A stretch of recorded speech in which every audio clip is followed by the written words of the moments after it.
రమ్మని ముందు ఆమె ఛానల్లోకి వెళ్ళిపోతుందేమో చూస్తే ఏం లేదు.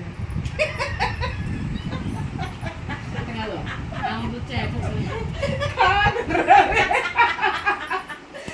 నా లాక్ పడిపోయింది అన్నం తీయమంటే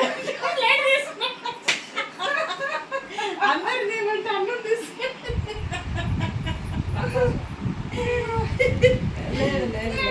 రోజు ఒకే పూట తింటా ఉంది అమ్మాయి.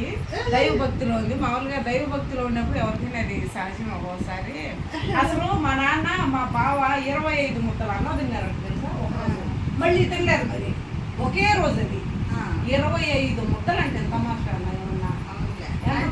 ఆ కాలంలో బాగా తింటారు, ఇప్పుడు తింటారు లేక. అప్పుడు ఆర్గానిక్ ఫుడ్ బాగుంటా ఉంది, అరుగుతా. 9 మంది కూలోళ్ళకి చేస్తారు అన్నం ఇంట్లో వాళ్ళకి బయట. 9 మంది కూలోళ్ళు ఇంట్లో వాళ్ళు 5 మంది. ఏం కాదులే, దైవశక్తి ఇది ఉన్నప్పుడు ఇంత మామూలుగా వద్ద తినలేవు కాబట్టి తింటున్నావు, ఏం కాదులేదు. అయితే